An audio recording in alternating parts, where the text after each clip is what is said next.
have this problem where my machine doesn't always like, darn it, I didn't want to do that. I want to do this one. Doesn't always like my setup.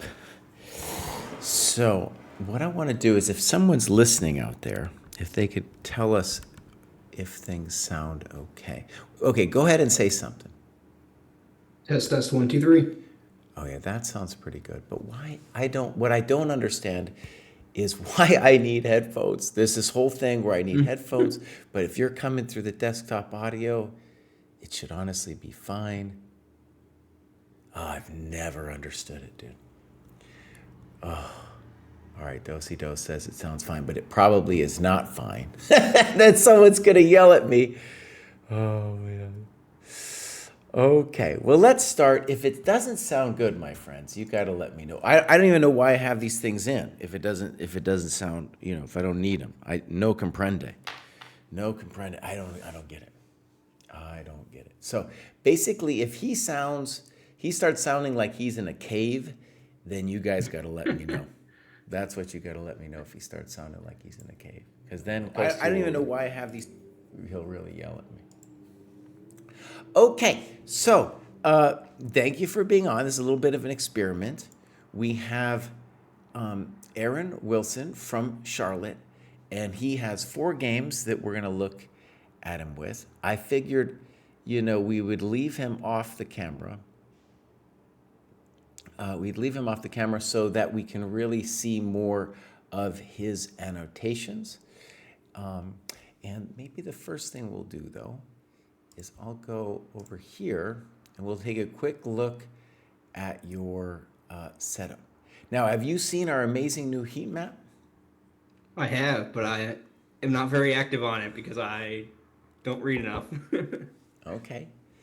Yeah, it seems like probably like you're not logging your games in analysis for one, because we have all this, there's no yellow on there, but you've definitely done a lot of games in analysis. Yeah, I had a question about that actually because technically for my cohort, I'm already over the limit, right, for the number of games that I've analyzed. So I should Okay. keep logging it. Well, let's take a look at that actually. So if we go training plan. Oh, yeah. So you have done 173 analyses? Yeah, I've been done plenty. Wow, dude. Yeah, that's interesting. First of all, congratulations. You are one of the first to finish that. Like in the lower cohorts, it's possible because it's not as many. But you're in an upper cohort, and so to do 173, that's stunning. Stunning. Let's just cruise through a little bit else what you've done. So you've done a lot. Tactics, mostly done. Opening, middle games, and strategy. So, you're doing great, man. You're doing great. Yeah, I Yeah. had another question too on like Silman's Mm-hmm. reassess your chest, right? Yeah. That book's like 5 times. Mm-hmm. And so I just marked it as completed, but should we go back and read the books that we've done before? Well, first of all, I definitely think that you should trust the program. And what's going to happen, of course, you're going to keep playing, play as much as you want. But what's going to happen with the games and analysis is they'll eventually time out. So if you're in here for, let's say, 3 years, or I think it's a 3-year timeout, it'll end up asking you to do more. So if you did, let's imagine it's 3 years and you did it exactly 3 years ago. Let's say you did one game, then it would ask you to do one game. So it's like in that 3-year period, it wants you to do 173. But what I mean by trusting the program is definitely finish off the other things you haven't done yet. So these books, the end game, the tactics, and you were asking about reassess your chess, which you've done, right? Or maybe I didn't understand your question right. Right, right. I've read like reassess your chest like 5 or 6 times in the past, like and within before I even started the dojo, I had read it again. So Well, that's great. Okay, so let's look at your ratings over here. So basically, you are at a plateau, my friend, right? That's what's going on. Yeah, so if you look at my USCF rating, Mm-hmm. really for like the last 3 or 4 years, I've been at a plateau of 1400, and then recently I had like a good breakthrough to like high 1600s, and now I've come back off of that top Mm-hmm. and really got destroyed in this tournament in Charlotte where I played in like the under 1900 section and lost a lot of rating there. So I think I'm kind of back on the come up in a way, but Mm-hmm. yeah, if you look at my actual long-term chart in USCF, you would see that I was at a plateau of 1400 for a really long time. Right. When I started the dojo, I had that breakthrough to like the high 1600s. And are you also teaching chess? I mean, I've done it before in the past Uh-huh. with a few select students, but I don't really have as much time as I wish I did. I do have one friend I give lessons to like occasionally. Uh-huh. And so do you have a different job, I guess is what you're saying. Yeah, yep. Okay. Um, but you're still a young man, right? Yeah, I'm 30. Oh, yeah. Okay. So you're on a quest, is what I'm hearing, right? I'm trying to get there, yeah. Okay, this is cool. This is great. All right, so what we're going to do today is we're just going to go through these games and we'll see what I can notice. One thing, I don't know if it's meaningful yet, but one thing I did notice is that you did poorer than maybe expected on the tactics and the checkmate test. Maybe that's just a meaningless data point, but maybe we'll see something going on there in the games. Yeah, so for the tactics trainer, especially like the first test that I took, Mm-hmm. you can't take it back, right? So that first tactics test that I did, I didn't really know what I was doing. And so I just submitted it anyway. Right. The Okay. other two were better, but still not like I wouldn't say above 1500. So Now let me just ask the chat. I think his voice, you think it might sound good, but then somebody's going to yell at me, boss, because I think it's supposed to be like coming through my headphones or something, man, and I don't know how to do it. And oh no, they're going to really yell at me. They're going to be quality control. People are going to be like, "Cry, buddy, you're blowing it again." I'm just trying to get it right. I don't know what to do. I don't know because the deal is my sound is coming through the mic, and yours is just coming through the computer. So somebody's gonna yell at me for that. I don't know. I don't know how to solve it anymore, man. I thought I did. I thought I had it all figured out. Okay, let's start. And I'm gonna switch scenes here. I go over here. We're gonna go game review. And now there might be like a 2 or 3 second lag, but you are familiar with the games and we can kind of, you'll know what I'm talking about, hopefully. And I'm going to make this is actually, I need to Shadoob this. I'm going to make this a little bit bigger here. I got this new OBS setup and it's actually kind of a pain. Wait a second. Yeah, they just duped me. Oh, I don't know why they're killing me. Okay. Good. That should work. Okay, so the first game we're going to look at is the Caro-Kann variation game. Does that sound okay to you? yep, yeah. Okay, so let's go. So this is okay. DC5, okay. And now you played E6. Now, not a bad move. What's the controversy behind this move? Sorry, it's catching up on the stream.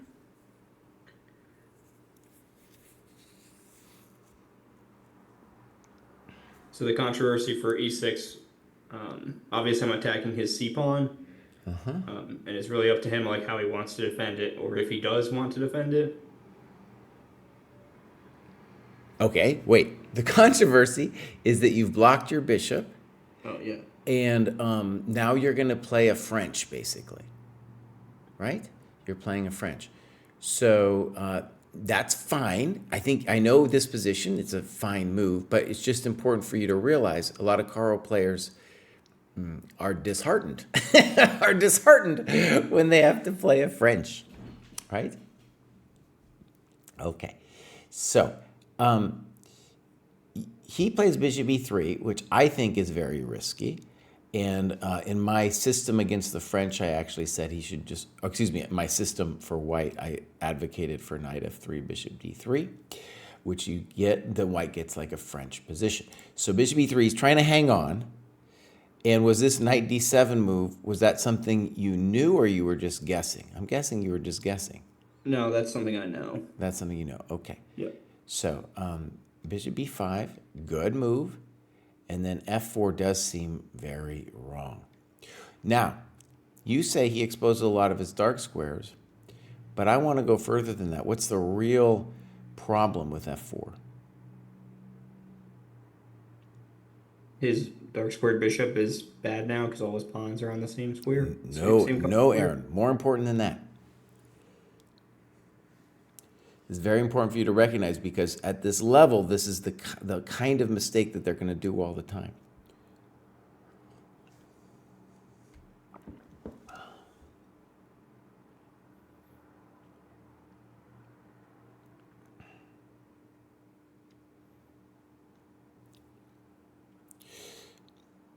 It's fine. Aaron, you're not the first person to I put into this situation, and then people are struggling. They're like, "What is Kraai talking about? Is What it is like this?" about tempo? Yes. I get to play knight f5 and Yes. attack his bishop. Well, we can decide next about what you do, okay? But it's definitely about tempo. So at this level, people will be giving you time, and it's then going to be like game after game. It's going to be up to you to take advantage of that time, right? Now, we should also say that I think bishop b5, we understand why he did it, but it's ultimately not a great spot for the bishop because that's really his good bishop, and then it doesn't want to ever get traded off or anything like that. Mm-hmm. Okay, now you go ahead and play like a6, and probably that's okay. And then you're going to play knight f5, and then you're going to blow a piece. So I think, by the way, a6 might be fine, but just knight c6, I'd already rather be black. Because you were going to gain this pawn back, this bishop's misplaced, and you're doing great. Yeah.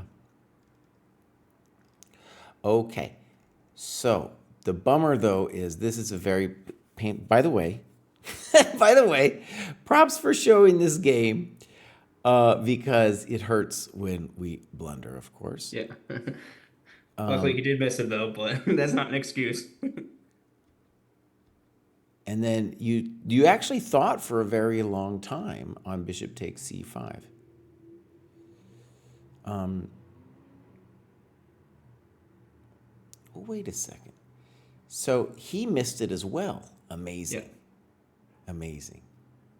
Okay, so what we're saying here is when you did this miscalculation, you had the same mind problem that your opponent did, right? Right. And so when I went bishop takes c5, what I was trying to calculate, I guess I didn't put it in the notes there, but I was trying to calculate out like, queen h5 check, c3, and like what happens after that. And I was thinking like, oh, I don't have time to take on c5 anymore because if he gets to play like c3 and then b4, I thought I was being forked, but really you can take the bishop on f2. Right. Okay. All right. So your opponent actually he thinks for 10 minutes here. He thinks for 10 minutes over on this one. By the way, this is really important. Whenever we have a move that we say is terrible, we should give a different move as what we should have done. And so what do you think you should have played here?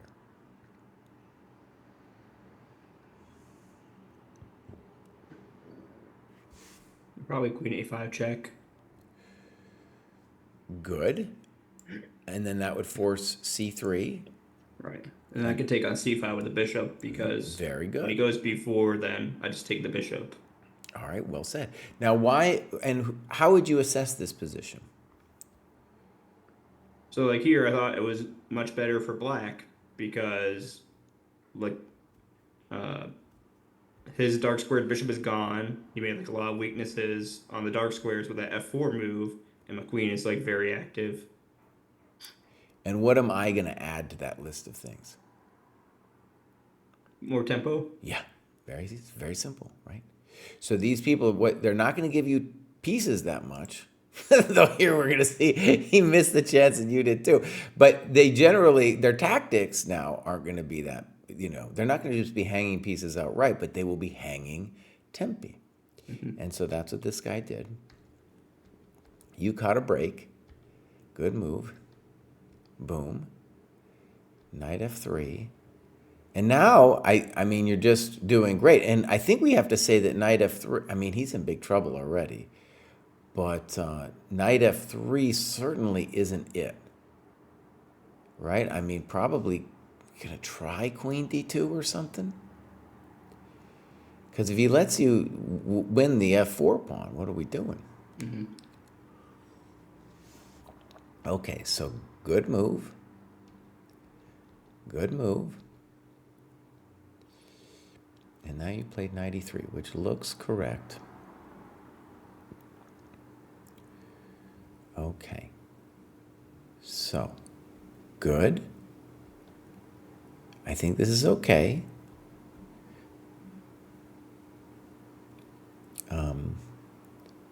And then you get this beautiful thing here. Oh, okay. So now you're totally winning, right? The problem is after like this point where I have my knight on e3, Uh-huh. uh, I kind of let it slip out of my hands in a way, and he was able to do like a lot of tricky things. Like after this whole exchange on c4, um, I played like bishop d7, right? But I felt like I didn't have like enough time to get my rooks to the center, and he was able to go over there and win my c pawn with this like weird pinning trick. Right. And also, back when my queen was on d5 and he played like king d2, I thought I had queen f4, which was like totally winning. But then when we got there, I realized that his queen could just take my knight, if that makes sense. Uh-huh. So I felt like I kind of misvisualized, or I think like in this endgame position, I'm doing really well, Mm-hmm. but it's not as good as like it could have been. Like I felt like I was winning more before I exchanged those knights off than before. Okay, but time out. Time out here. You're up 2 pawns here, buddy. Yeah. You're up 2 pawns. How bad can it be? Okay, I think this is okay. Bishop d7. And then it's this move that's controversial, bishop c6. And you talk about b5, but let's make it simpler. How can we make it simpler?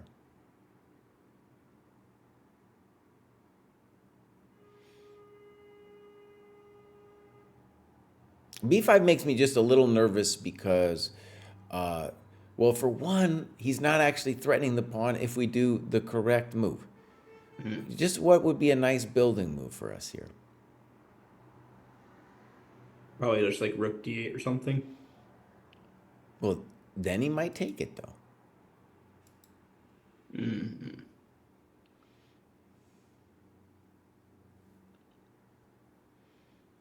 Well, king e7, Mm. right?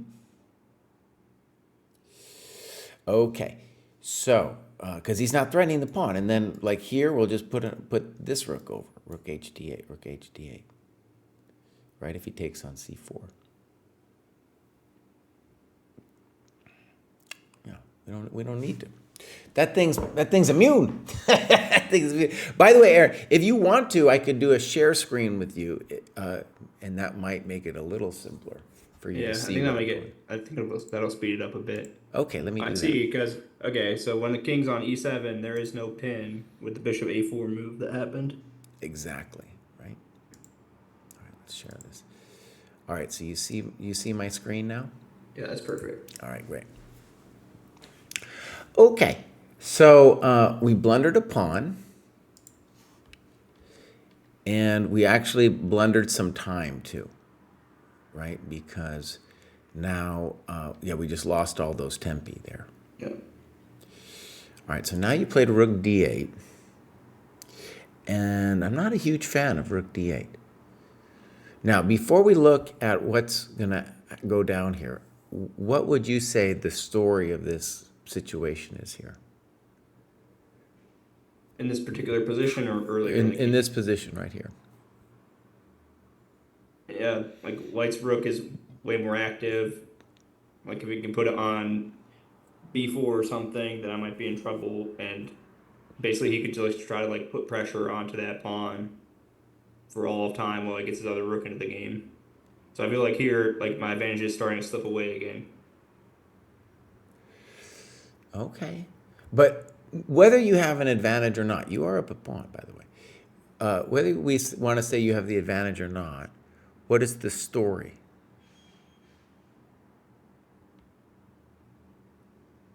Like, what do we see happening here in general?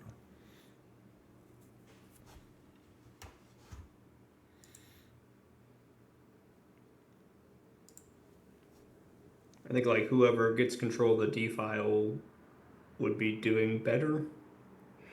Okay, let me put in my own words then.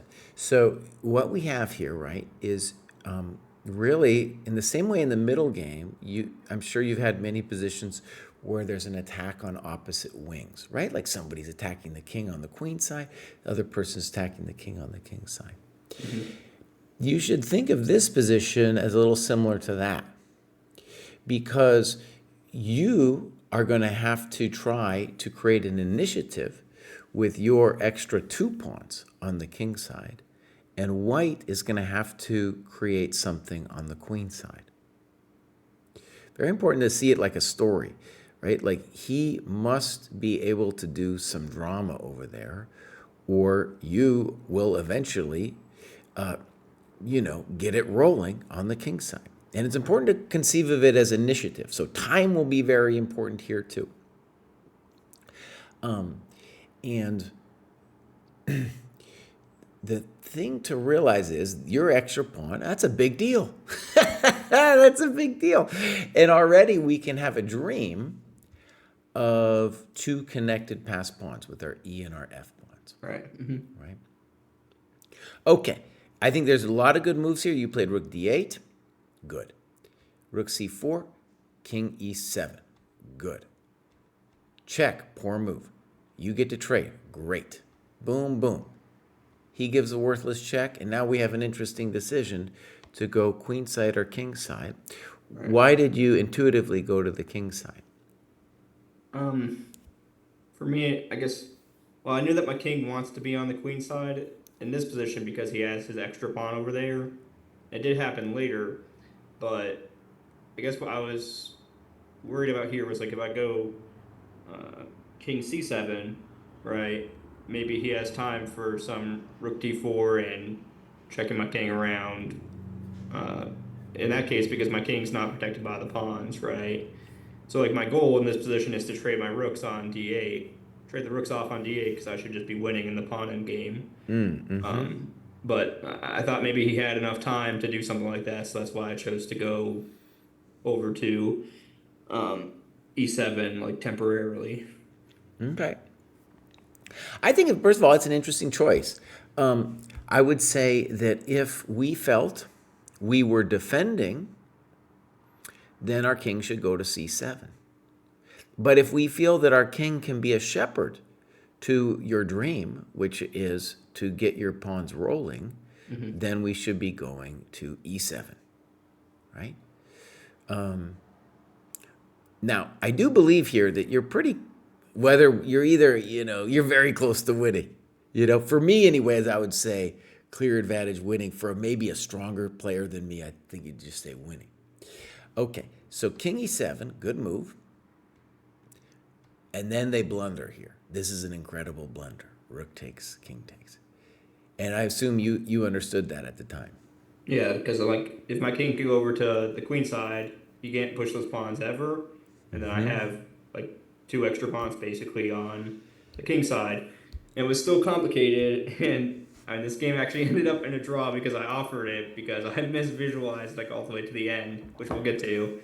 But like here, I thought I was winning, like or at least I thought I had like all the winning chances because I have the two extra pawns. And my king on the queen side is going to be pretty much an extra pawn on that side of the board, so he won't be able to break through.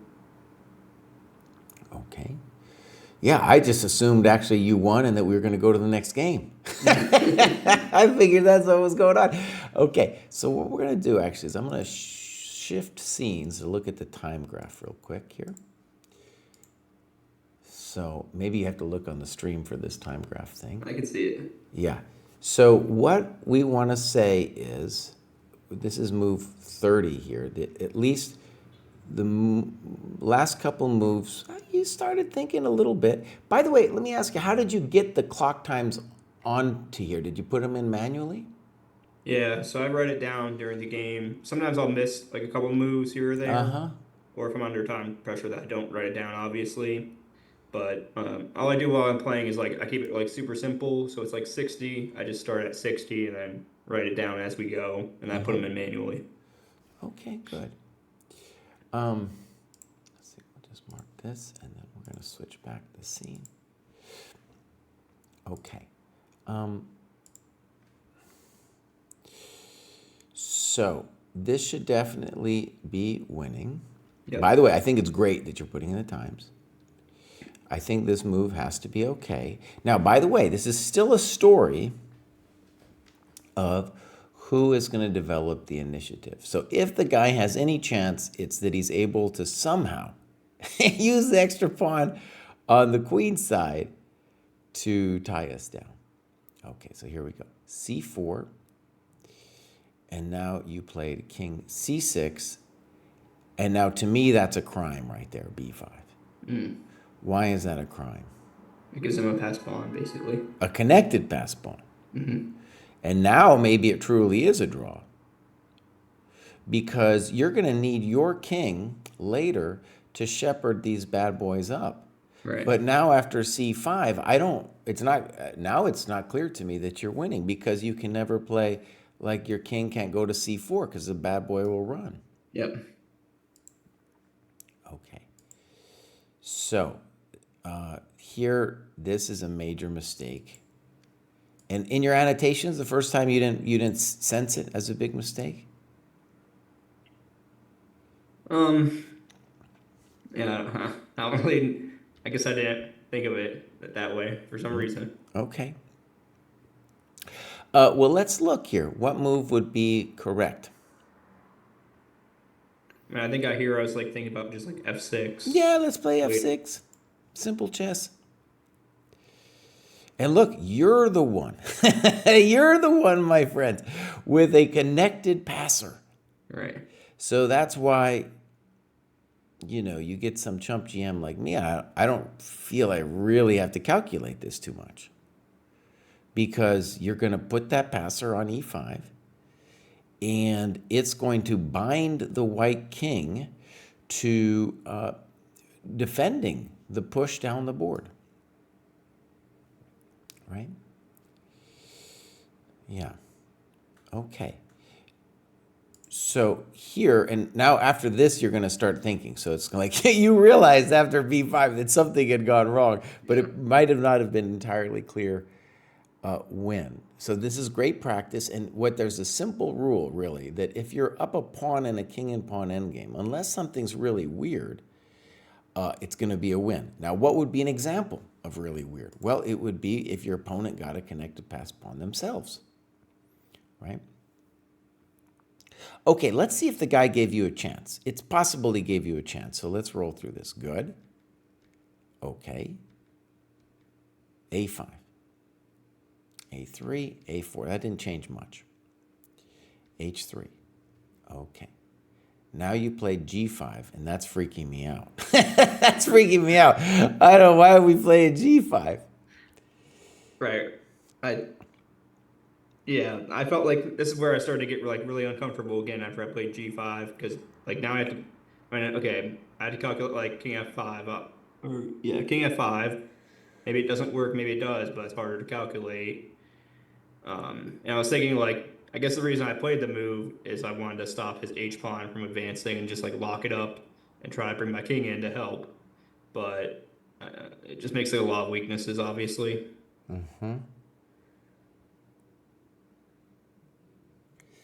Okay, let me tell you what I think. Like, so first of all, we could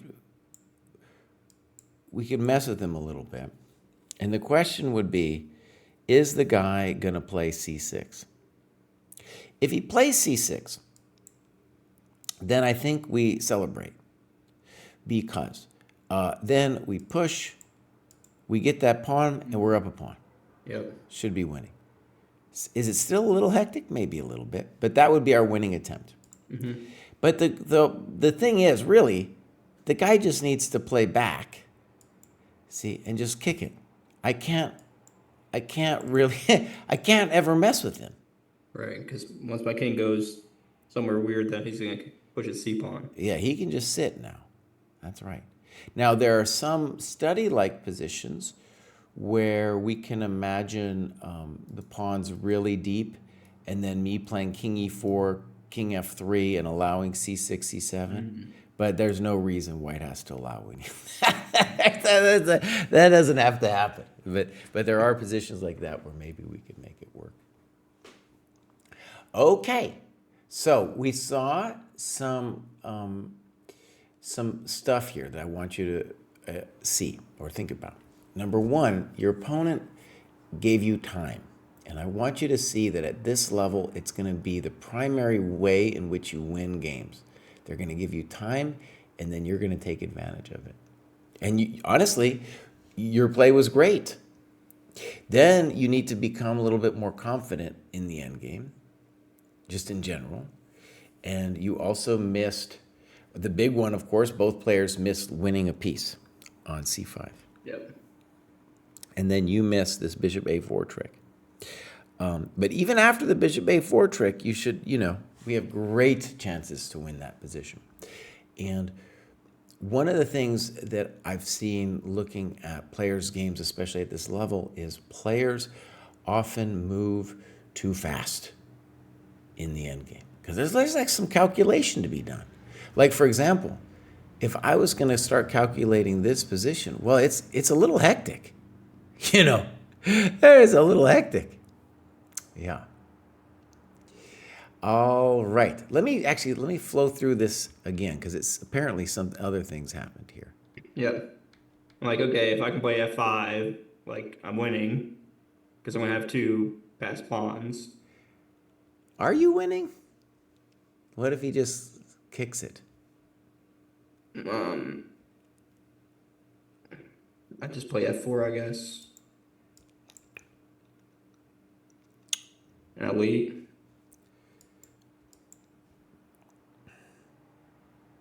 This is what I'm trying to say. Okay, but wait, he took. He took. Yeah. Now, are you winning? I think so. He's not. Well, we don't have the times here, but Right. all right. Now,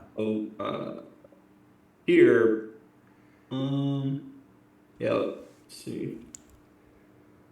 Somewhere around here, might have been like here. I actually offered him a draw, and actually, I think it was before this. It was when I played f5. I offered him a draw because at that point, when I was in this position, I saw like h5, right? King f5, g5 or g4, pawn takes, and then I thought the only way I can keep my passed pawn is h4, but then he just brings his king around and takes it, and then I'm actually losing. But if I take the pawn on g4, then my king's actually closer to the other side, but I didn't see that at all. right. Okay, first question I would have is, does king c6 win? Let's just check. This might be a little close, honestly. That's maybe a little too close for me. I don't know. Oh, looks like it's winning though. Mm. Right? So that one's also winning. And that's that's the one we would want to calculate first. Because this is a little hectic letting him get to us here. Yeah. So I guess my question for that then is like, how do you like talk to yourself and like open your mind to more of those possibilities? Because when I look at that position, like all I really saw was H5. Right. Like I didn't really consider anything else at all. Well, first of all, you know, I think you were probably nervous, probably a little exhausted. And even though you have 21 minutes, like your mind probably wasn't letting you relax, right? So that's a big part of it. I feel like, yeah, people are freaking out at this stage because you got to calculate. It's hard. You got to, dig a little bit to do a variation like that. Yeah. Then the next thing is, it's clear that you were very uncertain about this because you changed your mind here after h takes g4, right? So this never happened in the game. Oh, because you offered it. I offered to draw on F5, yeah. Oh, no. Yeah. Oh, no. Saw that position and I thought, the only thing I have is like to play H4 and he's gonna end up winning because he can bring his king around and take my pawn at the end. Now, it's fair to say, though, that king d3 is still drawing. Mm. But if he takes, then you are winning. So, there you go. Okay. Yeah. Okay, let's look at the next game. That was very instructive. I think, I'm hoping this will help you get out of your plateau here. So let's go back and we'll do the next one here. So we'll just start here. And yeah, here we're back. Here you are also black. Yeah, this is the fourth game of the tournament. We don't have to go in order, it's fine. This one's really weird because they played knight f3, which is not something I see very often. Mm-hmm. And I'd say, like, the game was very even all the way through for the most part. I let him play this, like, c5 move and take, like, a lot of space on my queen side. But I felt like the game was, like, still even. But then, for some reason, I just, like, sacrificed my rook for his knight. And pretty much after that point, I was losing. Okay, let's take a look. So c5, knight c6, bishop b2. By the way, does this look familiar to you as a setup? Yeah, I mean, I'd say I don't get to play against this like system very often, but I pretty much play like the Queen's Gambit declined against d4, so it's still within like that wheelhouse. Okay, because I would say he's playing a Queen's Indian as with reverse colors. Mm. Right. And there's a famous Fischer game with Petrosian where he played. Oh, no. Okay. Actually, no. I'm not going to mention it. Not going to mention it. Good move. d4, bishop g4. Okay. I thought that d4 was like a really weird move by him. It's not that bad, though. Not that bad. Yeah, I don't think it might look weird, but I think it's fine.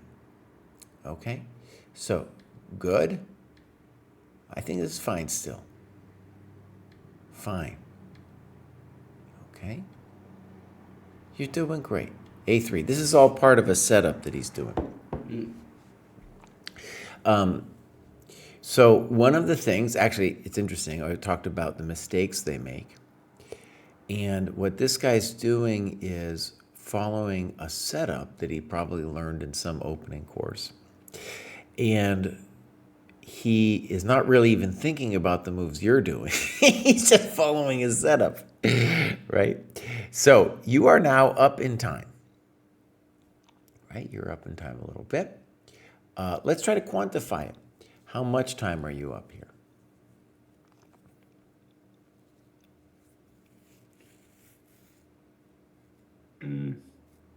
I'd say probably like one piece tempo. development because it's my move now. Very good. That's right.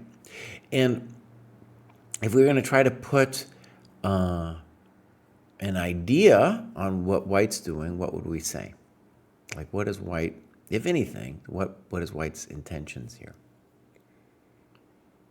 After the game, what we talked about, like what I learned from him, was he was really trying to put like a clamp onto that e5 square. Good. That's right. That's right. So your next move is, by the way, so a3, the point is, he would like to, in some circumstances, play bishop d3. Mhm. Now, I think you're right to criticize it, though, because I think it's part of his system. If he's going to play bishop e2 now, then why play a3, right? The only point of playing a3 is if he's going to play bishop d3.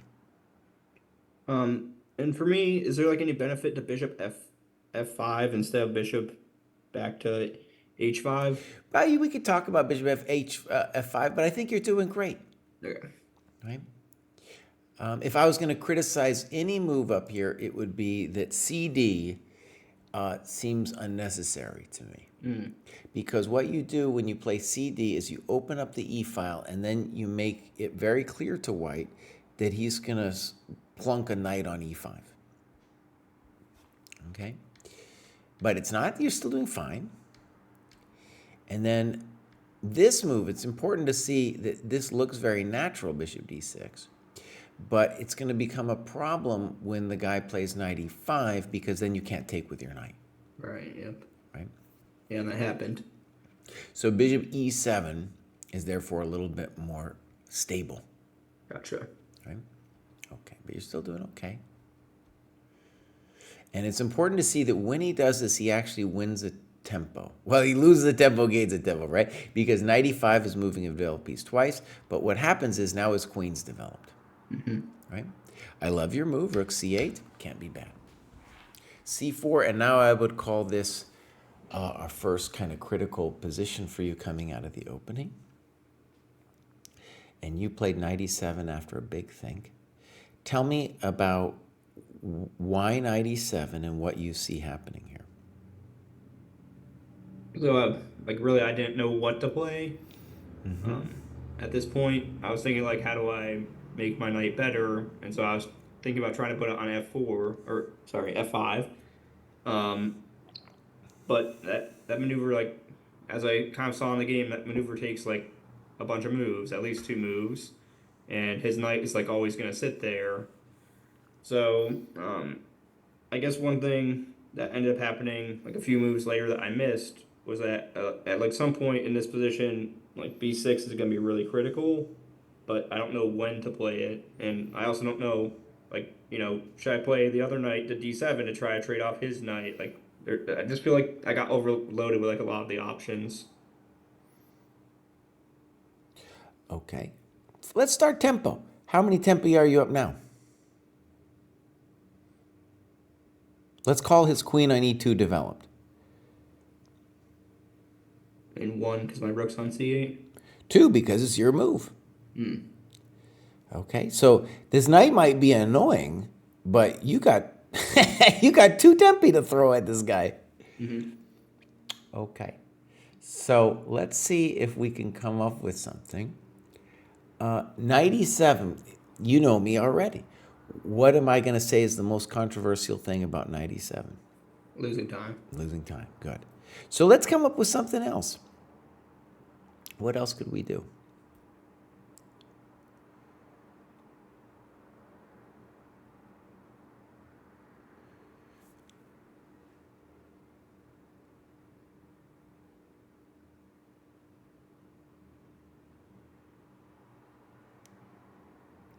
I feel like rook e8 is like a move, but I don't know if it does anything for me. No, I don't want him to play rook e8. The thing about it from his perspective, he's like feeling his oats with these potentially hanging pawns over here. He's going to castle. He's saying my knight on e5 is a real jerk. His bishop on b2 is like a helicopter parent. He's going to live through the life of his child on e5, right? So, but we have 2 tempi, and the 2 tempi is not some chump change. So what should we do about it?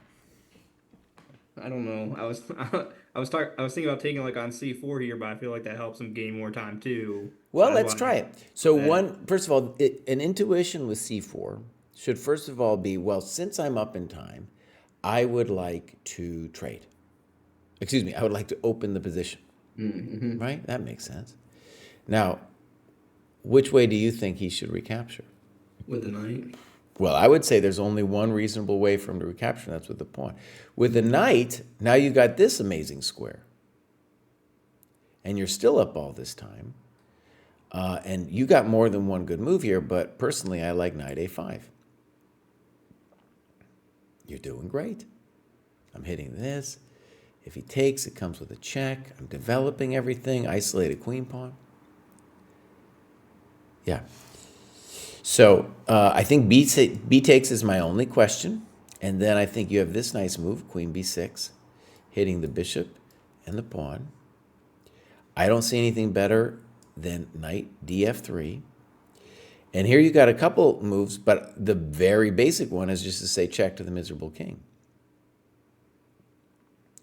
Right? And then it's difficult.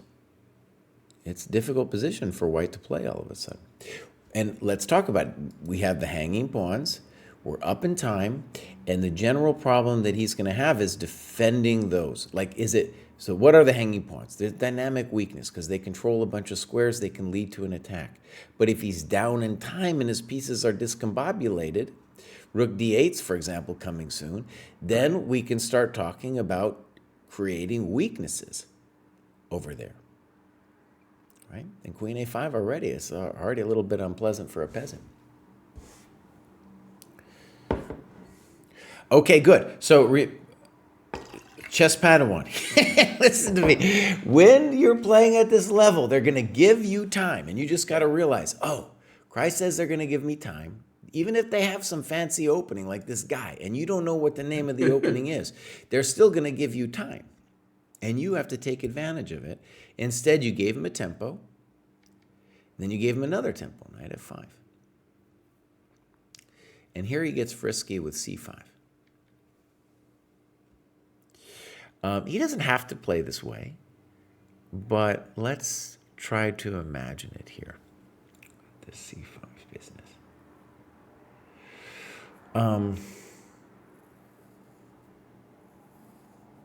Now, you play bishop b8. Shouldn't we at least consider taking the knight? Yeah. What is he going to do? What are you afraid of?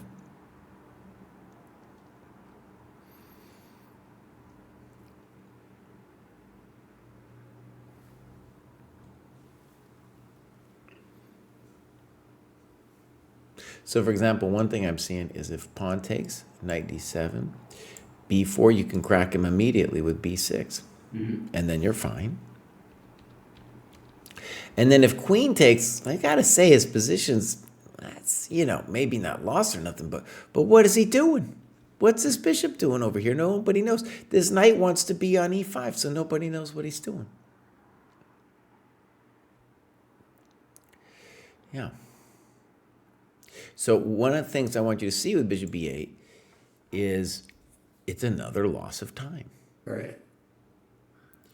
So notice, you're in the same boat here with the losing of time, right? So once you identify, it's like, oh, me and all these guys, we're pretty good with our tactics, at least most of the time, but then we're giving away time like maniacs. And what does white want now? He's got a little simple plan with playing for a queenside expansion. And, the general response to a queenside expansion is to do something about the center there. And we're going to see how you respond to it. But, eventually it's going to become a little avalanche over there. Right? By the way, this is called usually the Reddy or Zukertort opening. I think of it as the Zukertort. And Zukertort played a number of games with this c5 move in his match against Steinitz. And, some positions it's better than others. It's controversial because you're leaving the center. But obviously, if you aren't doing anything and he has time, it will eventually become a force. Okay, rook ac1. I like b4 better, but okay. And now you're planless here. Knight e7. Nobody knows. Nobody knows. I was just trying to get it to c6 or something. But he's going to play b4, b5. Right. E1, okay. Knight C, and now you got scared on knight C6, knight F7. And you write, I'm not sure it works in this particular line, but this is what white is threatening. No, he's not. Okay, so let me try to convince you just on an intuitive level that he's not threatening this. First of all, we have king F7, rook F7, but more importantly, besides the queen, that's all he's got. These other pieces aren't participating in the attack, right? So that's your sign to be like, I'm not even worried about knight F7. He's got no stuff. He's got no juice. Yeah, he's got, what is he doing? No, he doesn't have anything. You could do any number of things here. Queen D7 comes to mind, right? Okay, and here you were clearly swayed by fear because you spent 7 minutes with Queen C7. He finally does his thing, and now knight D7. Okay. Queen G4. I'm not sure I understand that move. Knight takes, pawn takes. Okay. And now you say, I wanted to go knight F5 or knight G6 and then queen H4 to trade more stuff. Okay.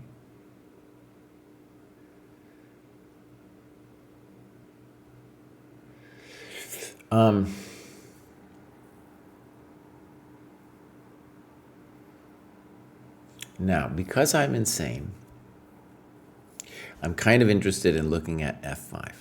Does it work? I don't know yet, but I just wanted to look. So takes, check to the miserable king, king F1. I don't think it's going to work. I don't think it's going to work. I wanted to somehow make knight F5 work. I don't know. It's too much, but that's what I wanted to look at. That's something to think about. Okay.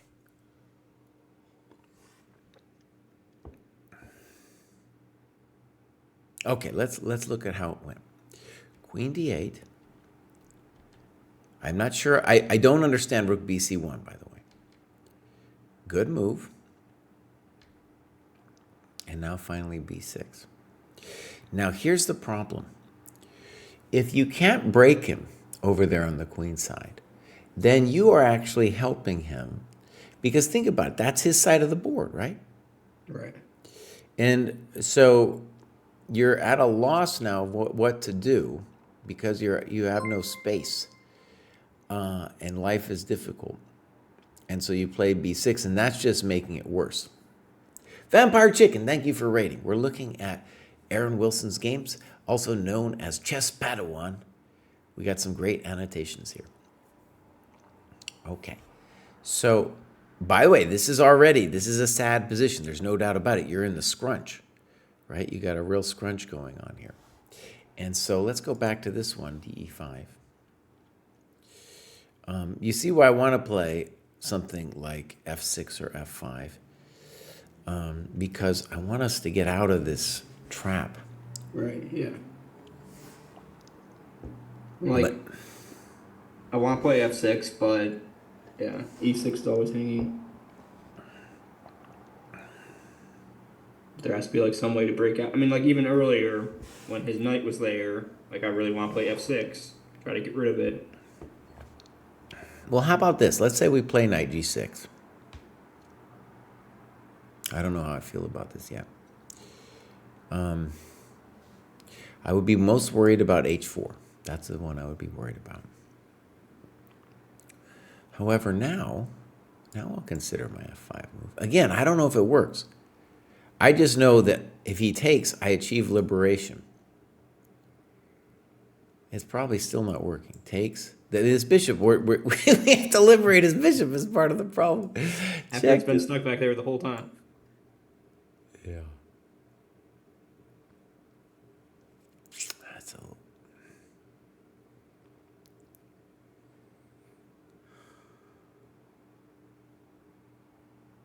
No knight F4 either. Because he just mates us. Well, hold on. This is still pretty hot.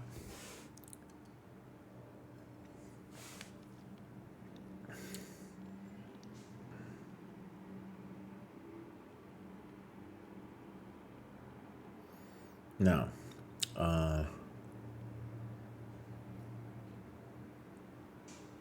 It's hard. It's hard. Okay, let's go back. So this is truly a critical moment, and we're in big trouble. And knight g6, h4 looks truly hard to me.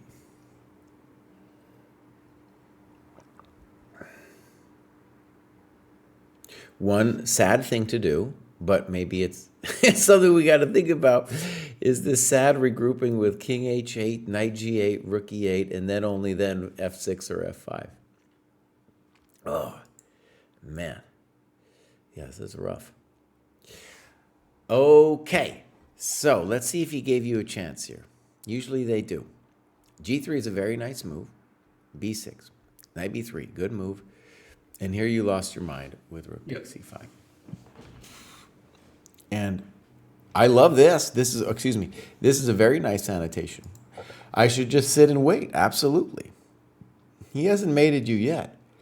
And the nice thing, in addition to a5, I'm more interested in bishop b6. Mm-hmm.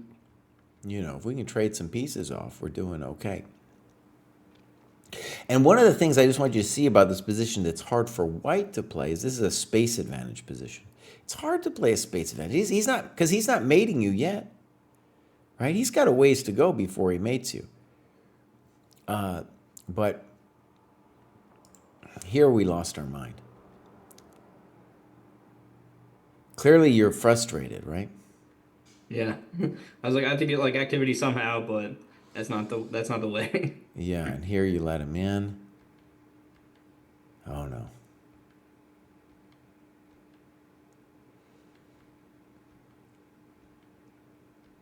Let's just see if he gives you a chance here. Yeah, h5 maybe.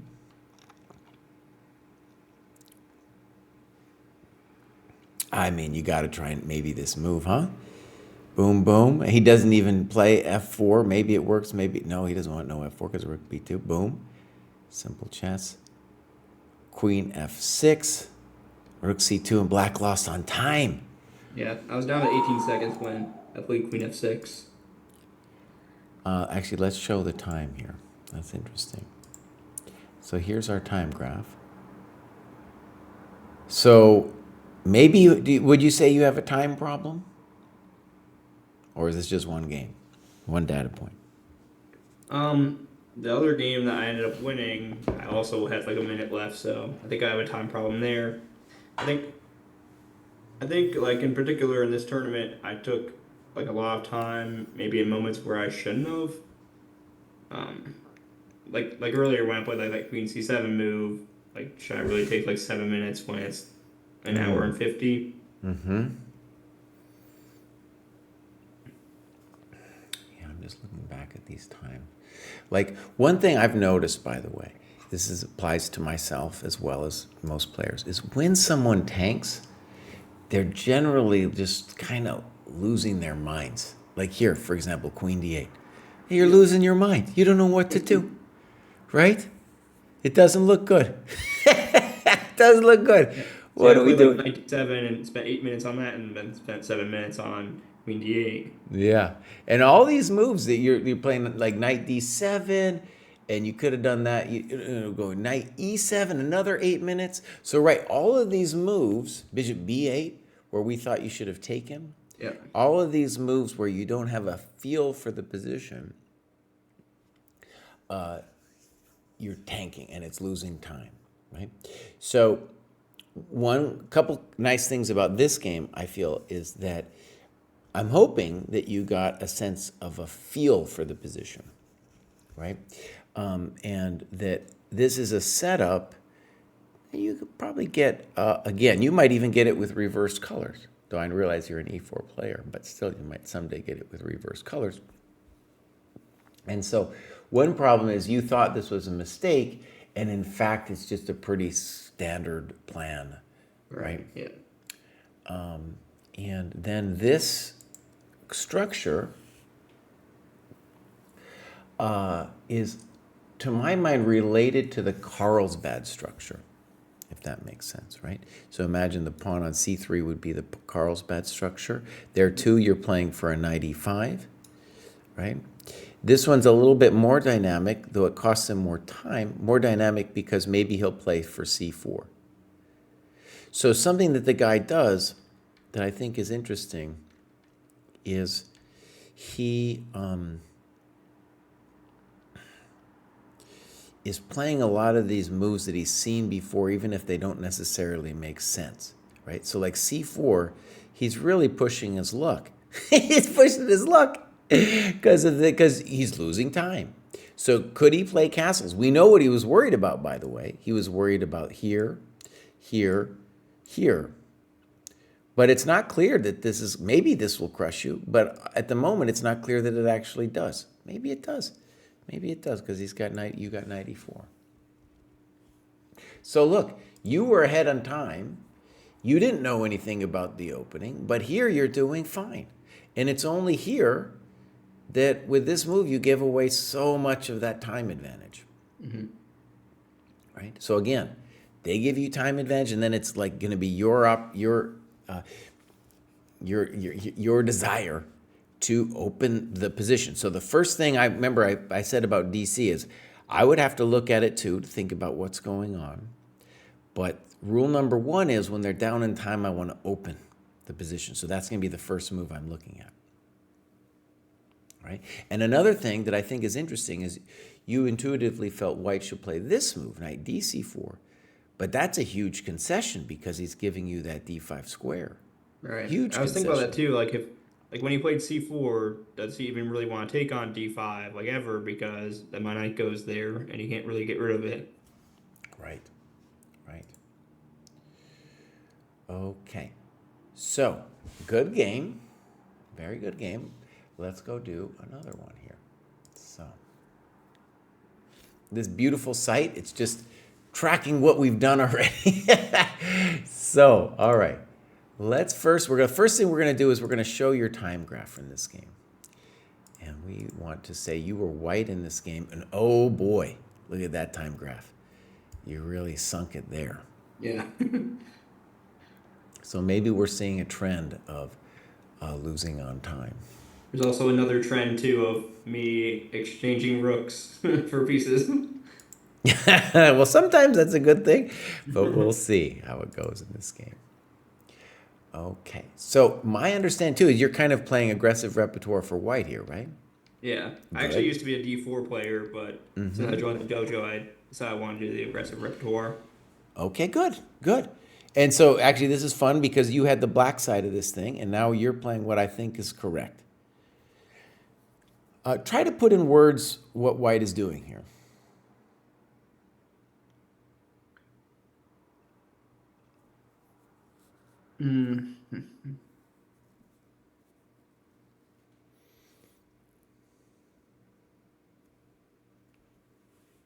I mean, like you always talk about, we have like the e5 point that points good. towards the king, so that shows you that the attack is trying to go there. Good.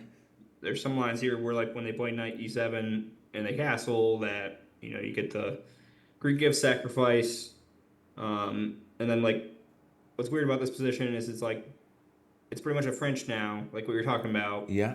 And so I kind of got like mixed up a little bit in this opening because I was trying to like bring it back to a position that I knew was like in the easy system for against the French.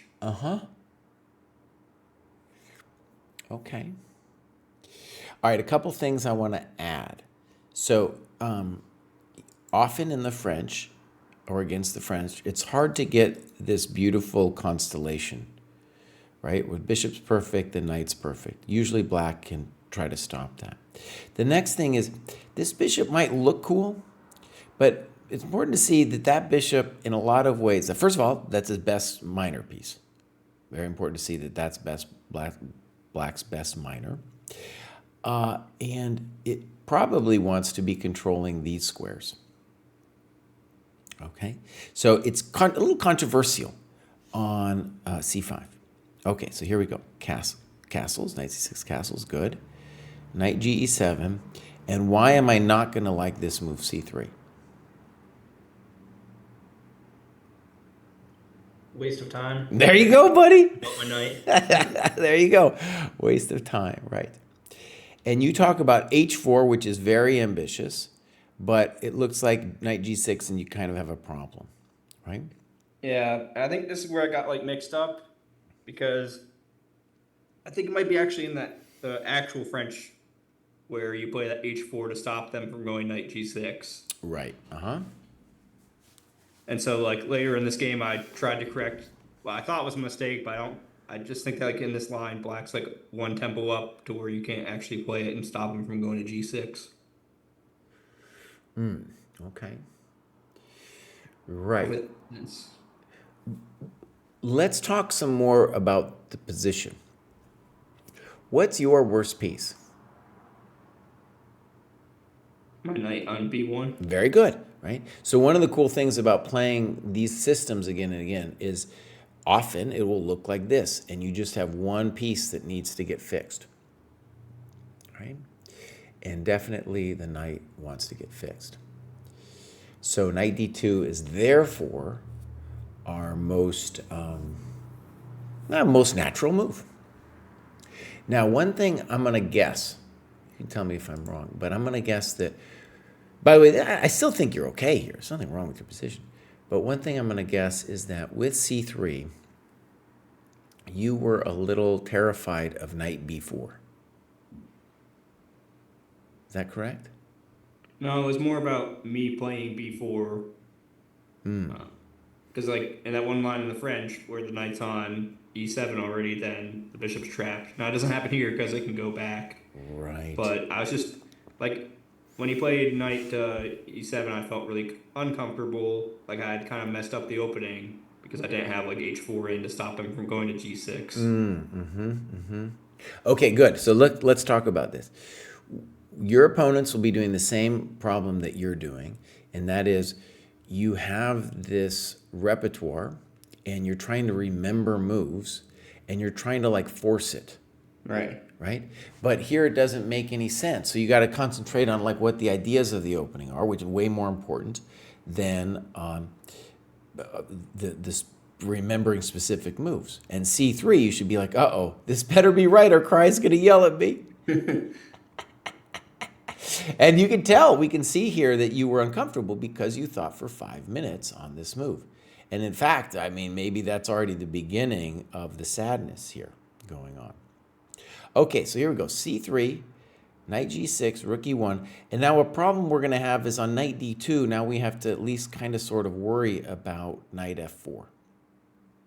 Yeah. He plays queen c7. I don't know.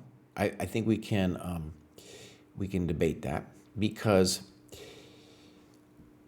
if he castles, then my issue would be on knight d2, I'm concerned about knight f4 stuff, right?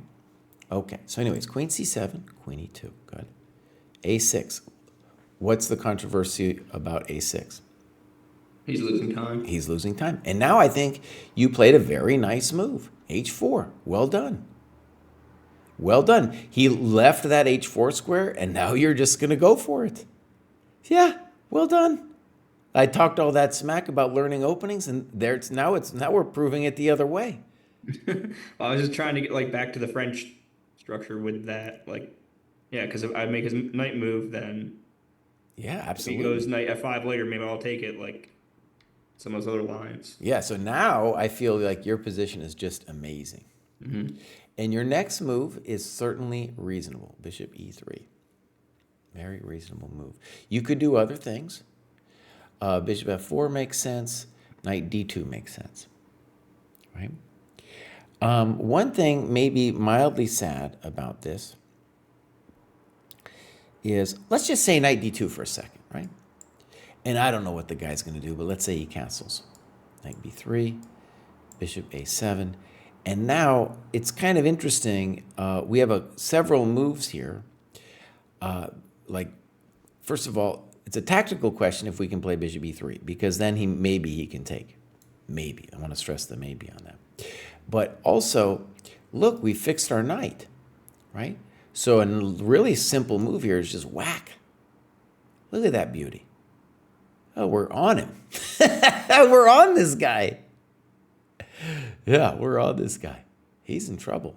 And a simple plan that we have at some point is going to be bishop c2 and queen d3.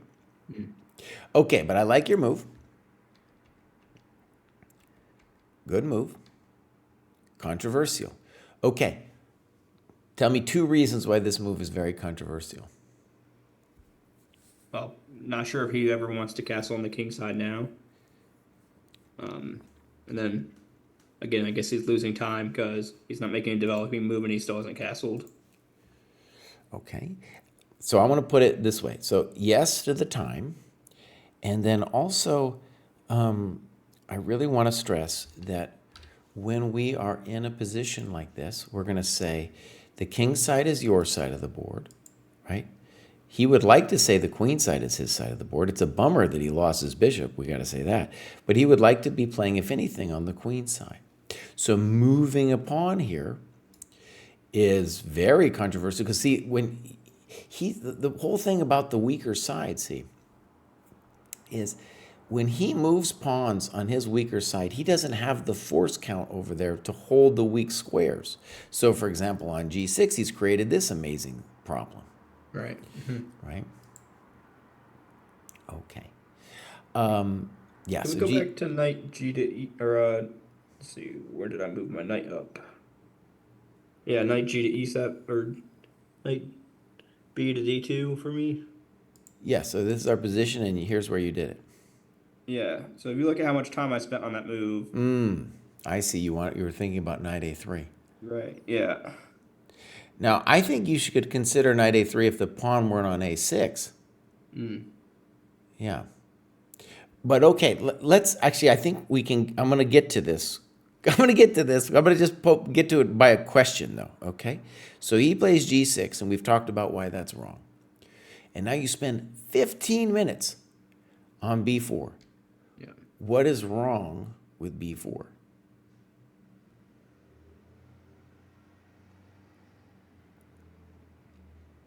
Just on a principled level, what's wrong with that thing?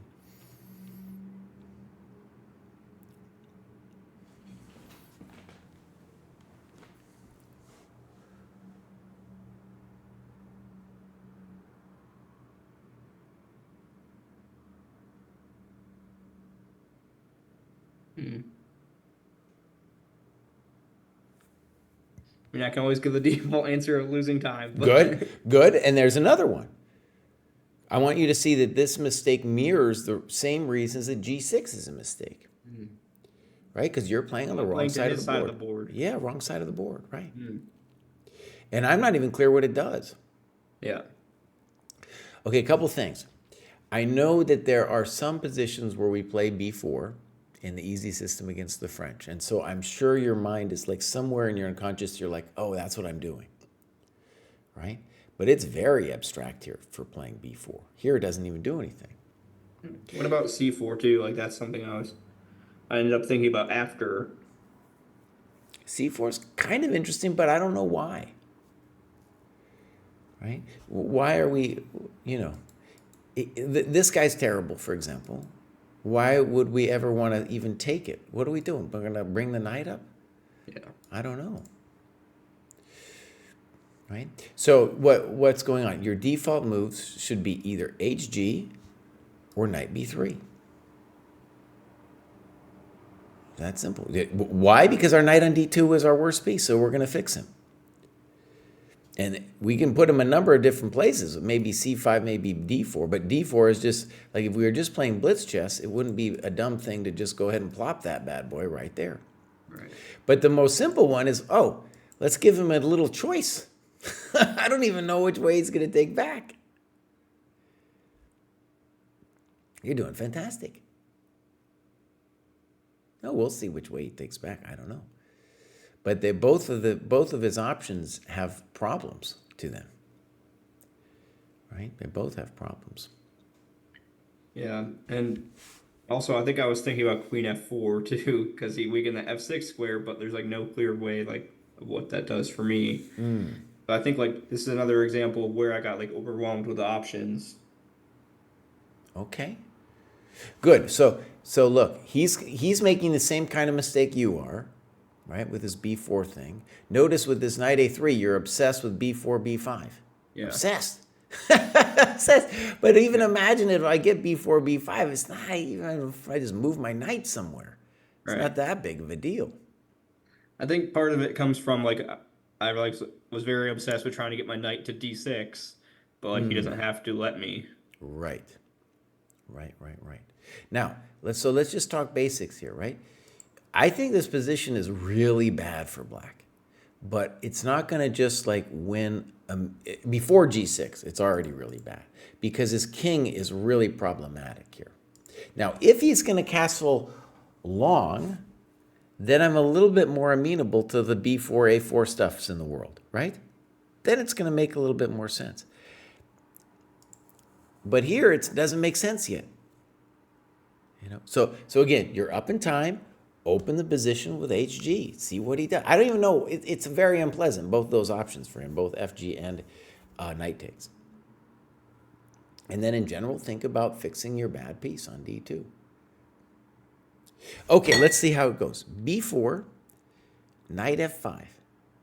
Now notice, with this construction, I still like your position much more than black's, but he has managed to close it down a little bit, right? We're not entering his position anymore in any huge way. Do you think it's a mistake to take on f5 then, or? I think this is still okay. Actually, you probably know already what move I want you to do. What is it? Knight b3. Yeah, knight b3. You still got a fine position. His bishop's poor. His king doesn't know where to go. If he castles long, then we'll play a4. If he plays king e7, we'll say he's insane. That'd be true, right? And we got a great position. Okay, question I have for you: when you played c4, did you miss knight takes b4? No, I saw it. I was going to play queen b3, which what happened. And I thought that what I was doing with this whole idea was I was like opening the center and also opening the c file. And then obviously if he takes on c4, which he doesn't want to do, I'm getting my knight on d6. So that was like the idea behind it, but then I went like super crazy. Now, let me actually say, I think c4 might not be such a bad move. And I want to admit that I was prejudiced against it at first. But the more I'm looking at it, sure. And what's the idea? Where you're blowing it open, you're saying his king isn't safe. So I've been yelling at you, but I think c4 is actually okay. So knight b4. By the way, I feel like here you're also showing me something, right? Because dc, knight c4, then you have your dreams of knight d6. And if he goes back, then we can't complain here. I mean, I don't know exactly what's happening, but I know that I'm not complaining, right? We're just doing great here. E takes. And this is where I went like really crazy. I should just like, I don't know, like rook c1 or something and just sit because like he has no moves basically. Okay, now, after all that laudatory stuff that I did, what was the controversial thing about this CD-ED thing for you?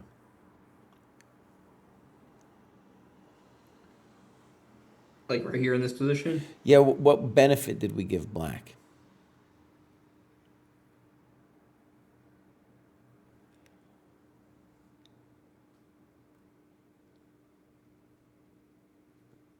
An extra pawn. No, we gave him this bishop. Bishop becomes active. Here, I'll show you a famous French position. So, boom, boom, boom, boom.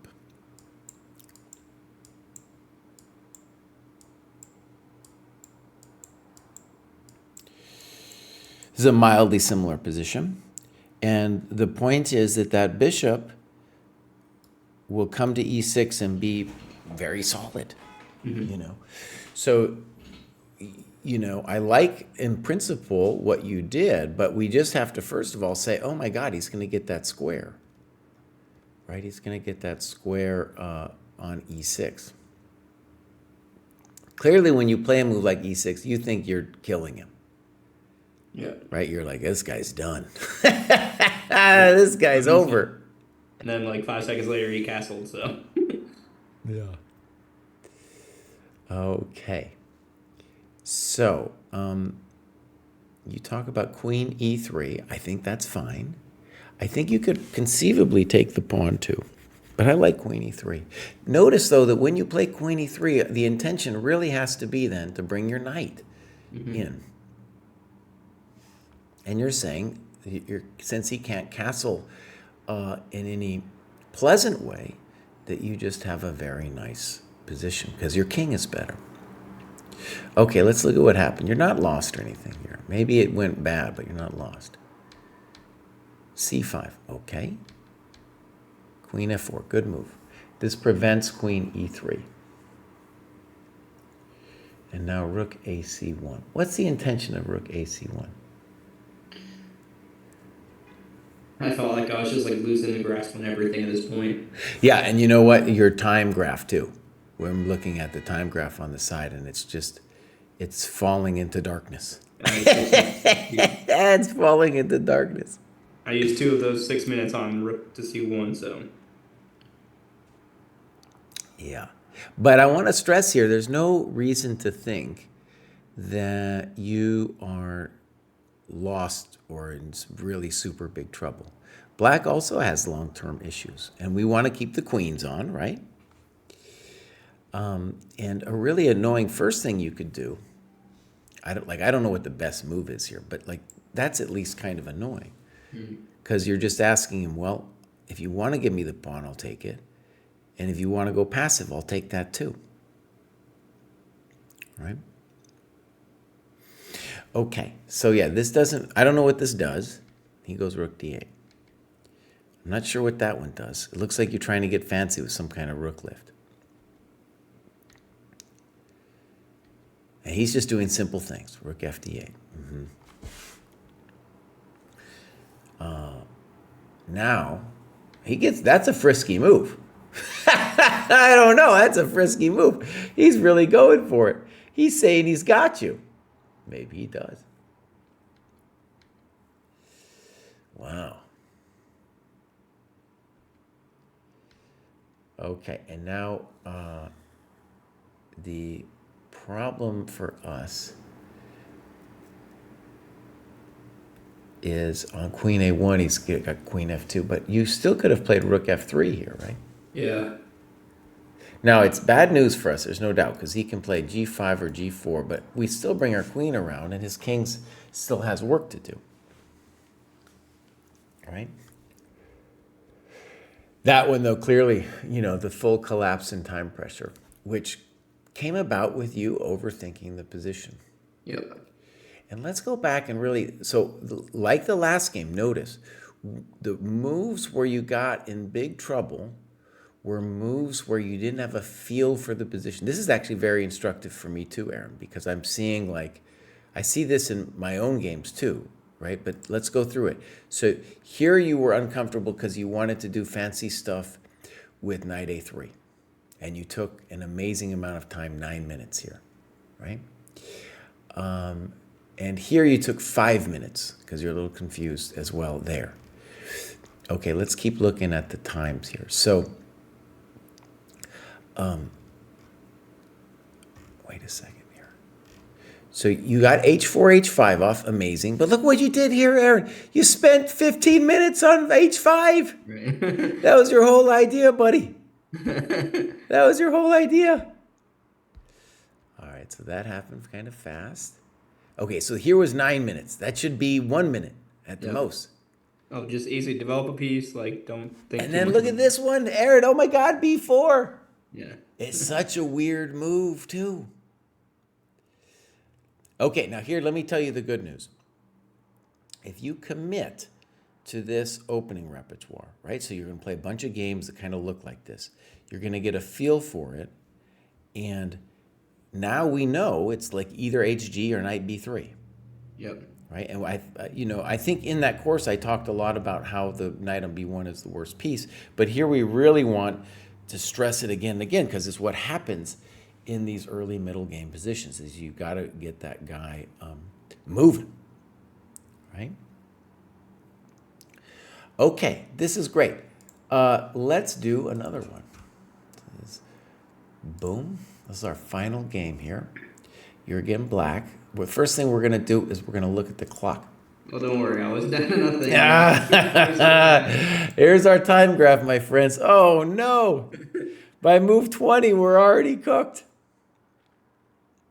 Dang. Well, we're seeing some patterns here. Yeah. Okay, so, of course, I haven't looked at this yet. Let me fix the scene here. I haven't looked at this yet, but what we're gonna be looking for is, did Aaron tank on moves which should have been intuitive? So let me try to explain this, Aaron. So this is the thing I want you to really sense, is if the move is not concrete, I'm going to explain what that means in a second. If the move is not concrete, you are not allowed to think on it. So what does that mean? It means, are you calculating? If you are not calculating, then you're not allowed to think long on it. You just move.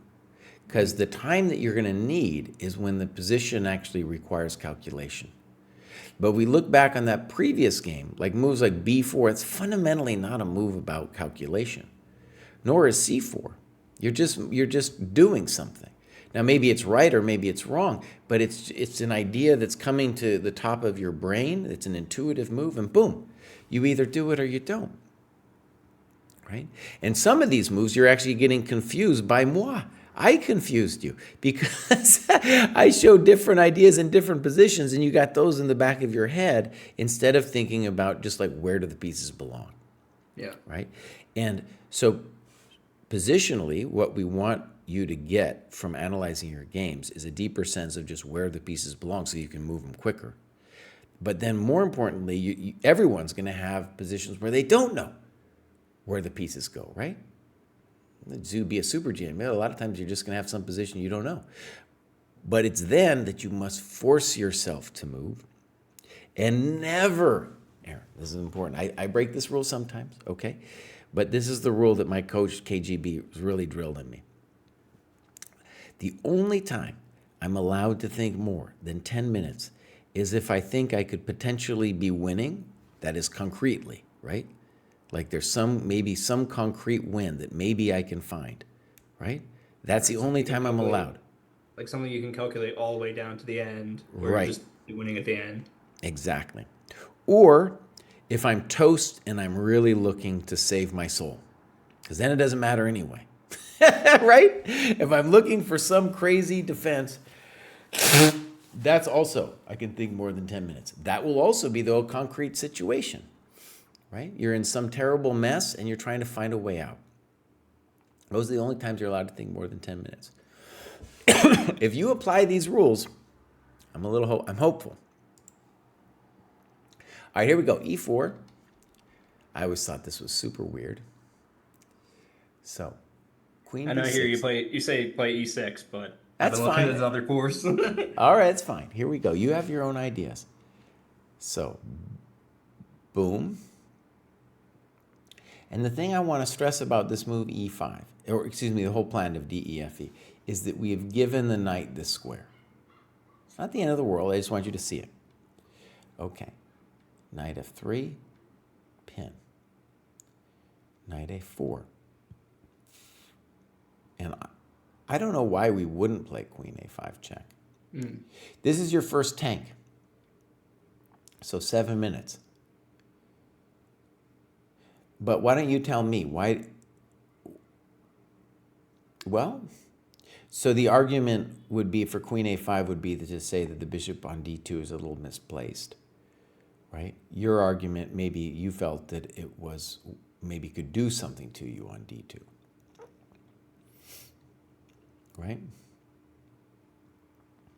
In any case, let's just say either one, that's a choice between Queen A5 and Queen C7. We're just going to move it. We're not going to think about this forever. One don't spend forever, yeah. Yeah, you're fine on both of those moves. And think about it, with Queen A5, excuse me. With queen a5, bishop d2, queen c7, his best move might be bishop e3, which would transpose to the game. Right? That's going to transpose to the game. So we just cranked for 7 minutes on ourselves there. I wanted to keep my development up. If white takes on e5, I can play knight d7. Okay. To me, knight d7 feels more natural. Why? Because I know that I want to play knight d7 anyway. For sure I want to play knight d7, right? You're not sure where the bishop wants to go yet? Not exactly sure. Maybe it goes to d6. It depends what he does. Okay, good. And he gets real frisky here with castles. And you say this is pretty fascinating. I agree. And you castle long. I don't know. I would definitely want to play knight gf6. And let's read what you write. I thought the game was very even this way, but I wasn't sure if I would want to give away my light square bishop for his knight or not. I feel white's king is slightly more vulnerable to my attack. White's knight on a4 is temporarily out of the game. Well, let me put it this way. One thing about this is, at this point, first of all, we don't know where he's going to go. Bishop d3 is a little controversial anyway because it's blocking the d file. Right? This knight needs help. So honestly, I would say a knight gf6, I think the approach should say, I don't know where he's going to go. No clue. But I know that my knight wants to go to f6. That's not even a question. Right? By the way, what I like your position for is at some point you're going to take. And I think you could have taken at any point. And then he's going to have a weak pawn on e4. But this position's great, and I like your castles. Of course, your king's more safe over there. Okay, let's see how it goes. Castles, queen f2. What's controversial about queen f2? He's not developing anything. Very good. I'm training you. I'm training you. Okay. All right, so you play queen a5. I'm just going to believe it for a second. b3. Okay. And now check to the miserable king. King b1, and now you go for it with b5. Now you did tank pretty good on bishop a3. And I want to say that that is a position where I have some sympathy for tanking. Okay? Because, yeah, it's getting a little concrete now, right? So, we're still doing okay with time. b5, this was clearly your intention when you played check. Knight gf6, good move. Bishop d3. Okay, before we move for you, what are some of the things you can say about this position? I feel like in general, like, my pieces are on like squares they want to be on. Like his knight's on like G or B2, and it's like I don't know what he's even doing with it there. I don't know if I can like necessarily open the center, and like my pawns on my king side. Like obviously, I've opened up my king side a lot, so I have to be careful like with his dark square bishop and queen lined up. Okay.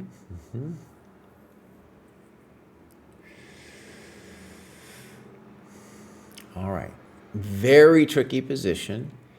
And queen c3, maybe. What should our default move be if we don't like queen c3 for whatever reason? Maybe like rook h to e1 or something, or e8, I mean. Yeah, I was thinking just king b7. That's king b7. Usually when you castle long, you own a tempo anyway. And here we're just protecting our pawn and such. I think this is okay, queen c3. It's going to get hot. And here you missed the knight a4 idea, right? Yes. Okay. So you play bishop f3, and let's read what you write. This is very controversial because it does win me a central pawn. It may be better to just take immediately. Right. Okay, so I think here's something about the way you played this opening that I want you to understand. First of all, on ed4, I'm sure you missed knight a4, and I don't know how to evaluate it immediately either, okay? But the thing I want you to see about the whole setup that you played, let's go back to here, okay, is that you're trying to say that this is an isolated pawn on e4. And the key thing to say about that isolated pawn is that it's not just like maybe you'll win it someday, but you're hoping like you'll be able to control the blockade square, which is e5. Right? So why am I bringing it up? Because intuitively then, because we're interested in that e5 square, we shouldn't, unless we have to, want to take this knight. Because then the pawns are connected, and then if he needs to, he can play f4 later. I see. Right? So is this messy with e d4? It is. Is it kind of scary? It is. But you have positional advantages now because you got that e5. So you have potential to win the e5 square. Yeah, I don't know what he's supposed to do here. Queen d4 definitely isn't it. And knight d4, it looks like he just loses the exchange. So I assume, he would hit you with this thing. And then we're going to have an interesting discussion about how we feel. I think about queen b4. Yeah. I didn't even see, like you were saying, I didn't see that knight move at all. Like, it wasn't even under consideration. But the good news is, let's say, you missed it and everything. But here, if you just play queen b4, I think you're still doing fine. Yeah. And this is like another spot where, like, look, I played like queen a5 and spent like 16 minutes. Oh my I was gosh. trying to decide between queen b4 and queen a5, and I couldn't figure out what the difference was. So I was thinking here he would play like bishop d2, and I just run my queen somewhere. I was going to be mean and say, the difference is you're protecting your bishop. Yeah. Okay, but hold on. Let me just try to express why, in general, we should be playing queen b4. And then you can tell me, I'm sure there was a reason you did it, by the way, but I just want to just first say, is that when I think about this position as white, the bummer for me is that this knight, even though it's attacking my queen now, it's fundamentally a bad piece, i.e. on the next move, I don't know where he's supposed to go. Okay, so when you play queen a5 and this happens, now regardless of whatever we think white's going to do here, white should say to himself, oh my gosh, I got two beautiful bishops now, and my dumb knight is gone. Right. So check it out. The same way we were talking about your bad piece on b1, the queenside knight, white has a problem with his bad knight on a4. Right? And look at this variation you do. You go boom, boom, and then he goes back to fianchetto the knight. But we all know fianchetto knight's not so hot. Right? And now here you're just doing great. And I don't know what the next move is for you, but I feel like you have multiple options. That's the comfort move that I would play, king b7. But like you said, you have rook h8, maybe knight c5. In general, I want to put my knight here on e5. Right? That's the square I want to be on. Just a beautiful square. And I think it's important for you to see that here, because what are we really interested in when we play this whole opening setup is we're going to, by making the e-pawn isolated, we're going to be looking to control the blockade square, which is e5. And that's like pretty much illustrated exactly by this position. Right. Yeah. I mean, here I think you're strategically winning. Even if you weren't up a pawn. Even if you weren't up a pawn, I'd still like your position here because his knight's fianchettoed and no one knows what it's doing. Yeah. Okay, let's take a look at how it went. So now he's got a nice position. And you played knight b6.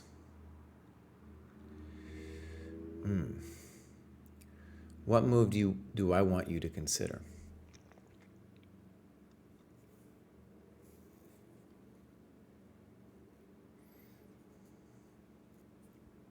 Knight e5, probably. Yeah, knight e5, yeah. Now, there might be a problem with this move. And that would be what? Like, what's this potential scary here? Like Queen f5, right? That's probably why you didn't do it. yeah. And then our grief could be knight d7. And then the move I'm a little worried about now is b4.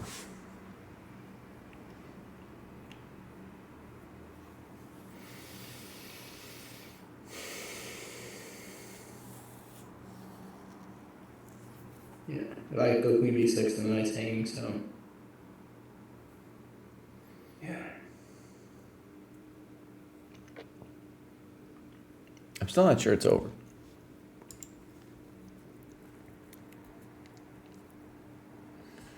Still a little complicated. Okay. But, so I just, maybe not 95 right away, but that's the dream that I want you to aspire to. Okay. One thing Nimzovich said is he said the isolated pawn has a concupiscence, a lust to expand. And here it really wants to expand, right? And that's exactly what you let him do here. So even if we say that on knight b6, b4 is completely winning, e5 is the move he'd like to do. Yep, that's what he did. Right? Okay, so again, the thing about this is you're leaving that beautiful blockade square. Another simple move that I like is our old friend, just king b7. Right? We could take first on b3 too, and then play after bishop d6. We could take first and then play king b7. That will allow us to have knight e5 without the check, and then on e5 we don't have to worry about the pawn. Okay, so here we go, knight b6, and then b4. What's cool about b4 is you're seeing he's really slicing you with those bishops, right? Yeah. And then here again we see you don't care about the exchange. You just don't care. I'm like, I'm dying here, I gotta do something. Okay. So okay, so the thing about e5 is, yes, it's kind of the thing he wants to do, but what's weird about it, he's giving you the d5 square for your knight, and then you're looking at c3. Right.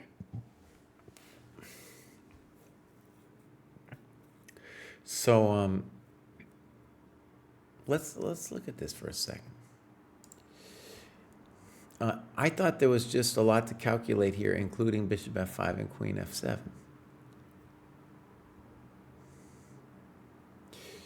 Okay, so you're kind of terrorized here by what's often called the Boden's mate. Right, that's this thing where he sacrifices something to get a mate on you. Yeah. But he can't actually do anything, can he?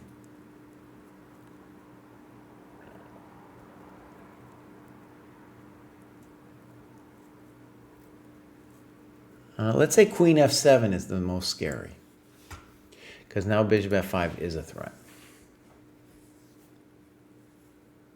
I'm gonna admit that's terrifying. I'm not too proud. I can admit it.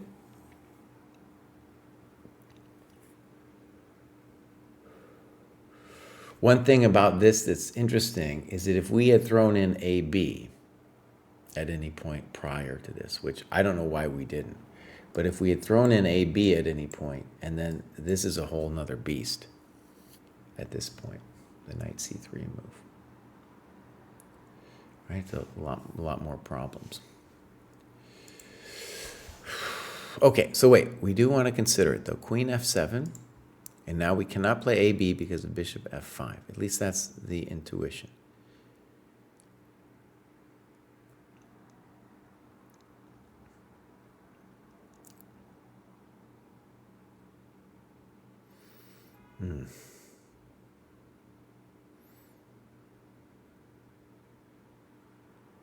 It's still pretty hot. Like, let's say I do it here and check, and I don't know, here. Now, this is our problem, right? I'm not going to lie, I'm terrified here, but it's just, he's got his own level of terror happening here too. Because we're not going to get mated right away. At least I hope not. At least I hope not. Yeah. Okay, so you took, and look at this. But here we're going to have to point out, Aaron. This has your problems here. It's mostly about time. Mm-hmm. Look at this. Rook takes d6. 6 minutes left. Yep.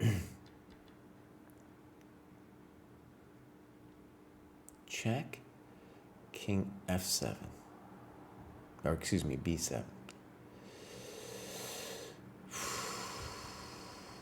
But if you play, so what do you want to do though? So, like, my ideal situation here was to go like knight c3 and then take on b3 and have some kind of attack with the knight and the queen. And if I can, put my other knight on d5. But why are we? What my question is though, I think we might be toast anyway. So why are we giving King b7 a double question mark? Well, I think there's like other options like king d8.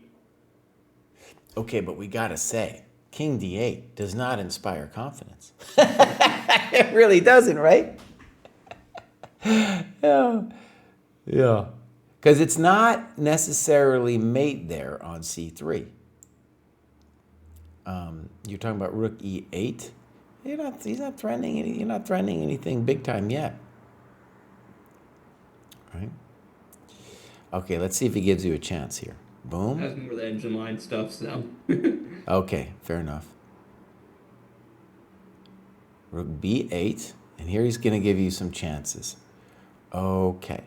By the way, queen b3, I'm not sure queen b3 is the most intuitive move here. But okay. Boom. King a1. You're not done yet. Rook b8, and now queen c4.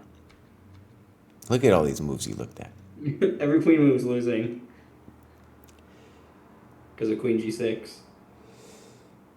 Okay, now I want to ask you an important question. So when you go over these games, obviously you look at the engine. Did you look at it with the engine only at the end, or at what stage were you looking at with the engine?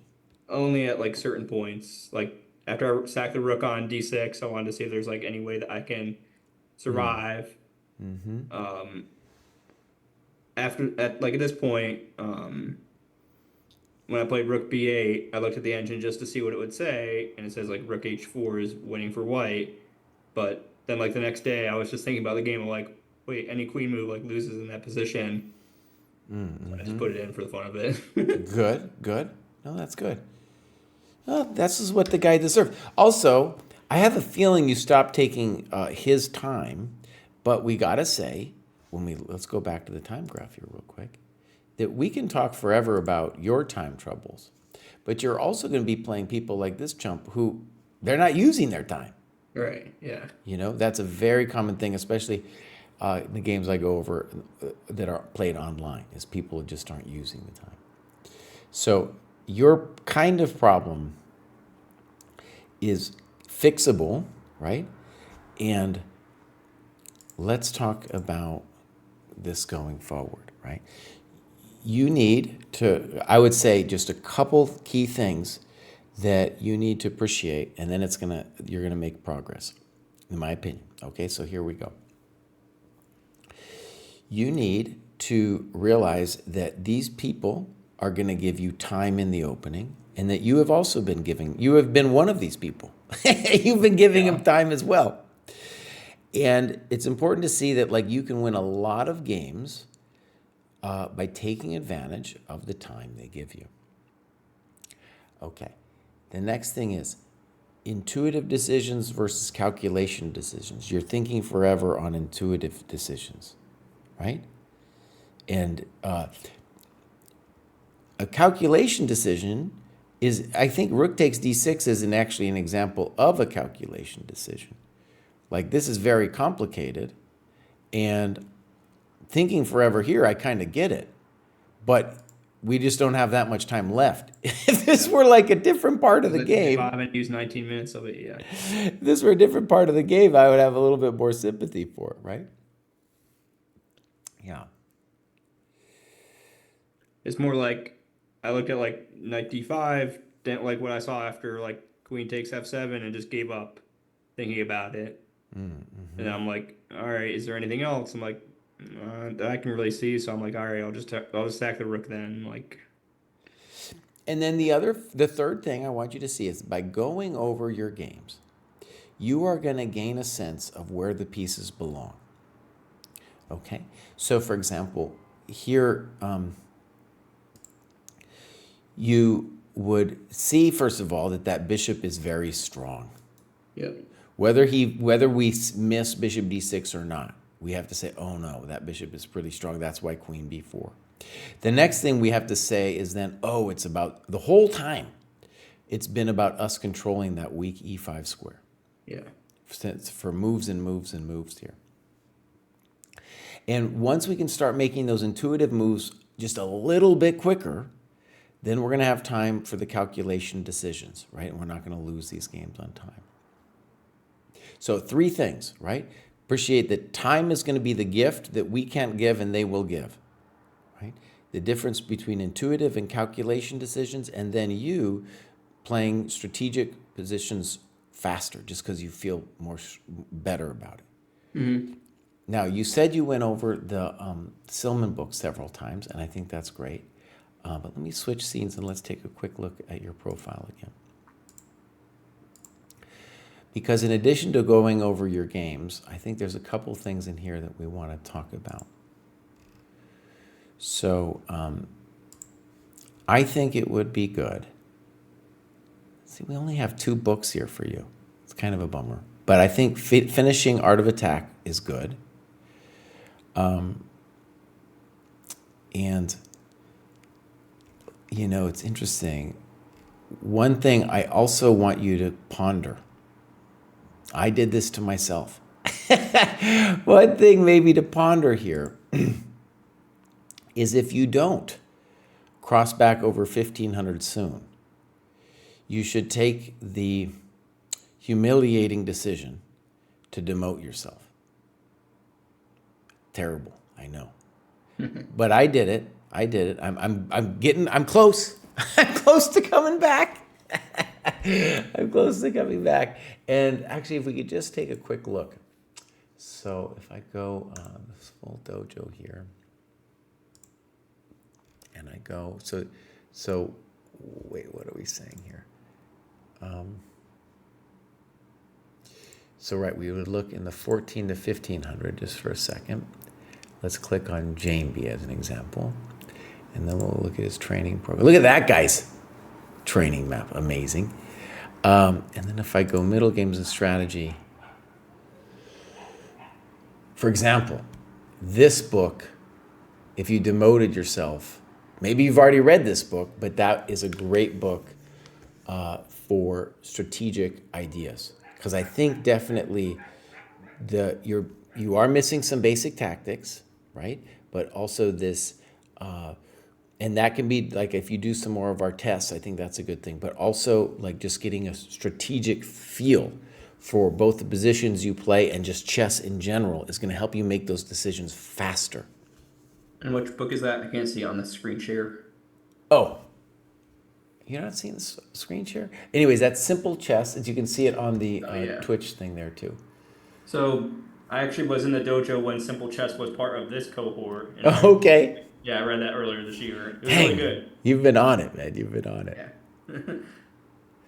Okay. Well, this has been fun, Aaron, and I think hopefully you got something out of it. I'll definitely be following your progress.